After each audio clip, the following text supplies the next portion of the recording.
I love sports cards. I mean, if I didn't, there's no way I could sustain myself making as many sports cards videos as I do for this channel. I enjoy tons of different aspects of this hobby. I enjoy flipping cards, collecting cards, rookie prospecting, investing in cards, ripping open an occasional pack, talking about the hobby, learning from my own and other people's experiences, connecting with people in the community, making these videos, etc., etc., etc. I love this space. But if I wasn't careful, sports cards could become a deep hole of spending. Buying can be done extremely fast. Selling takes a lot more time. And I 100% am trying to make profit with sports cards. I'm a collector, but I'm also a flipper, an investor, a deal hunter. I'm all those things. They're not mutually exclusive. And since I am trying to make money in this space, this is why budgeting becomes extremely important. In this video, I'm gonna go over how I budget myself to keep things developing at a healthy pace so that I can make some money and not dig myself into any deep holes.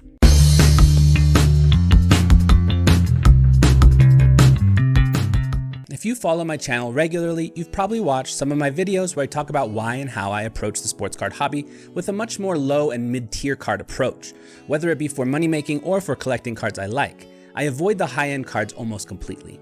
I go for a lot more raw cards than graded cards, and out of the some thousands of cards I own, I have maybe like 5 PSA 10s in total. I'm much more of a thrift store style hobbyist than I am a Rolex style hobbyist, and that's the way I prefer it. It also helps me to be able to engage with the hobby a lot more, as I don't have to be quite so stressed about things when I don't own any single card worth thousands of dollars. None of my cards have such high ceilings where if they dropped to their lowest floor, I would be out significant money.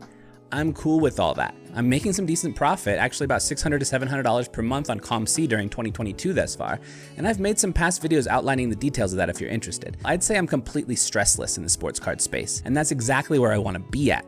I'm not a gambler. I'm not a risk taker when it comes to money. I'm just a dude that likes sports cards and tries to approach things in a way where I can make a little stream of profit from this hobby that I love. Now there's 7 things I'm going to be sharing in this video that help me to do this in a more healthy way. 1. I think of money I am spending as seed money, and I keep the amount to an amount that if I lost it all, it wouldn't change my life in any real way. When I first decided to really focus on making some profit with sports cards, more than just the occasional thing here and there that I did when I first got back into sports cards once again, I started myself with a very specific starting budget. When I first started on ComC, for example, I put $2,000 into my account to build from.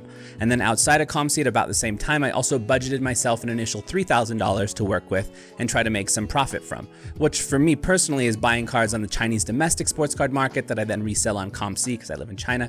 And while $5,000 isn't a small amount of money to me by any means, I mean, I just run a small business with my wife. We're not rich people. You know, we have a very simple life. And that's the way I like it. I like doing it that way, but I don't have a lot of money. $5,000 is a large amount of money, absolutely. But it's not such a large amount that if all of it disappeared for some reason, my lifestyle, my family's lifestyle wouldn't have to change. We'd still be fine. We'd still pay for our life. Everything would be okay. 2, any additional money I spend is based on the profit I am making or is based on any other forms of side income I am able to generate. I don't cut into my main income stream that pays for all the other aspects of my life when I'm spending money on sports cards. Money from my main income stream goes into the bank, pays the bills, saves up for bigger life things. Money I make from selling cards largely goes back into buying cards, and money I make from my side hustle goes largely into buying cards as well. Now, if I didn't have a side hustle, I'd probably instead just budget out a certain chunk from my main income stream, but the number that would make up that chunk would need to be small enough to not require any change in lifestyle or anything like that. But since I have a side hustle, that helps. I don't need to dip into my normal family income funds in any way. My side hustle, by the way, is probably one of the most unusual you will ever know of.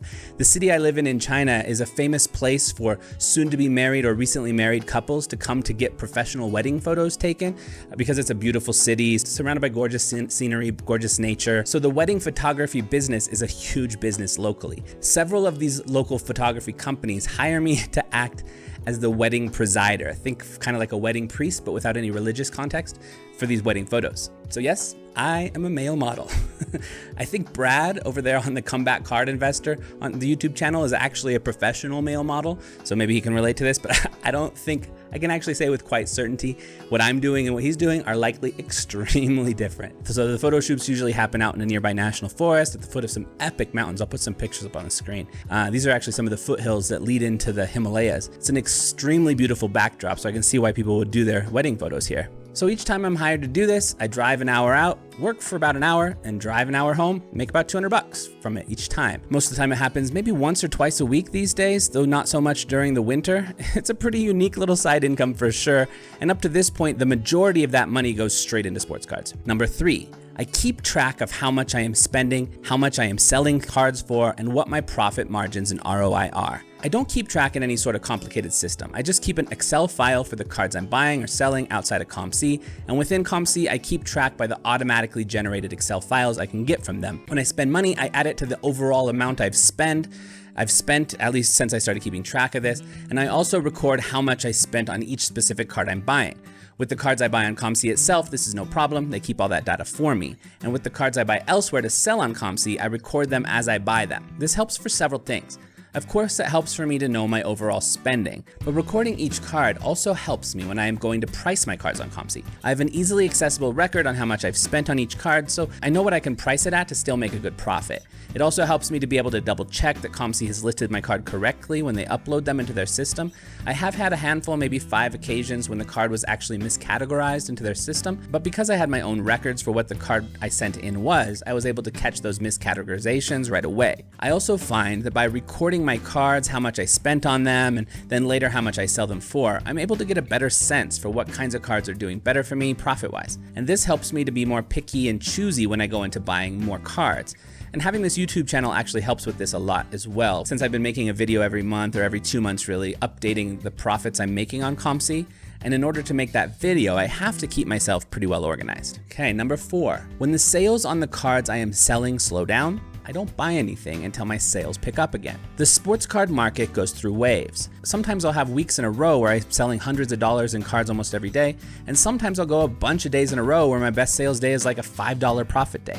If I've just had a couple big sales days in a row, you'll likely see me looking more closely at the cards up for auction on Card Hobby, the main sports card auction website in China, for the next few days or so, and making quite a number of bids. If I haven't sold much recently, I might still take a quick look at the auctions while I'm sitting on the toilet or something, but likely I won't be bidding on anything unless there's just some unspeakably amazing opportunity there. Essentially, I try to have my buying pace never outpace my selling pace.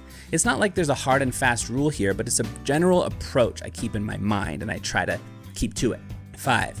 When I'm bidding on cards for auction, I determine what the top price I'm willing to pay is, and I don't go any higher. I have lost tons of auctions by the tiniest of margins, and I'm perfectly okay with that. I know most people recommend sniping auctions at the last moment, like putting in your bids when there's just seconds to go, and I do that sometimes, at least if I happen to be looking at the auctions just as some I am bidding on happen to be ending. But way more often than that, I just put into the auction the top amount I would be willing to pay, and then leave it at that. If someone else snipes it at the last moment and gets that card, good for them, it's theirs. There's plenty of cards out there. If I don't get that one that I'm aiming for, it doesn't matter at all. I still find I win plenty of cards with my approach, and I'm not at the risk of accidentally overbidding if I'm in that last second rush mode of trying to win an auction in the last moments. I don't like that kind of frantic approach. It's too easy to make mistakes, and it's frantic, and I find frantic to be very frantic, which is just frantic, and I'm not about frantic. Number 6, when I get profit on ComC, I keep unused money in my account that I can later turn into cash, and I make sure that number gets bigger over time. In order for me to spend more money on sports cards outside of ComC, some of my ComC sales need to be turning into actual cash. As such, when I make profits on ComC, some of it goes into other cards that I think I can make a profit on, and some of it sits in my account as credit that I eventually take out. The way I determine for myself how much I will save to take as cash is based on kind of a loose hard cap, soft cap rule that I've set for myself. So you know how in the NBA, each team has a soft cap and a hard cap salary cap that they can work with. I work with that kind of idea. I create a cutoff point for myself in about $50 increments. Let me explain what I mean here. So if I've just sold a few cards and now at this moment, let's say I have $525 in my account, I tell myself that I want to keep $500 in my account and the other $25 is to spend. That's my soft cap. However, if as I'm looking, I happen to find a deal on a card that is just absolutely phenomenal, I would be willing to spend an additional $50 so that I would have $450 left in my account. That's more of like my hard cap. And I try not to go beyond that. Maybe if I saw some absolutely phenomenal deal that would take me lower, I would consider it. I'm not going to create a barrier that like really absolutely prevents me, but it just helps me to have some general rule for myself that helps me stay focused. It helps me not overspend. So, and then once I hit another $50 increment, like let's say I get $550 in my account, $575, then my soft cap goes up to $550 and my hard cap's at $500. I make another $50, my soft cap goes up to $600 and then my hard cap is $550. So in this way, every time I'm making about a $50 profit or so, there's a, you know, or a $99 profit even, there's at least like $50 of that $99 that will end up staying there. And I'm just started doing this more recently because before I was flipping almost everything, but I'm trying to actually get some cash a bit more frequently now. Because really, if I'm gonna be selling cards on ComC, and if I want to be buying most of my cards off of ComC, which actually most of the money I spend, I want it to be off of ComC because I have higher ROIs. But if I spend everything on ComC, then I'm just spending, and I'm not bringing much back. So I'm trying to slow myself down on that. Number 7, I do not calculate ripping wax into my budget at all. I only spend on that the same way I would if I was buying a cup of fancy coffee at Starbucks or buying some other little luxury item in my life here and there. My expectation is I will get $0 in return for my rip, and any card I do get that can make me profit is just an unexpected bonus. I don't expect to make a profit when I buy a cup of coffee at Starbucks or take my family for the day to a local hot springs resort or whatever other little fun thing I might do in life here and there. I treat ripping wax just like those sorts of things. It's a fun experience and I'm paying some money for that experience. That's it. As such, it's just a rare thing I do every once in a while. I buy a cup of coffee at Starbucks like once every 2 months. I buy a pack of cards to rip, similar pace. Do you have any other budgeting strategies you use with sports cards? Let us know in the comments below. I hope some of this was useful to you. See you in the next video. Peace.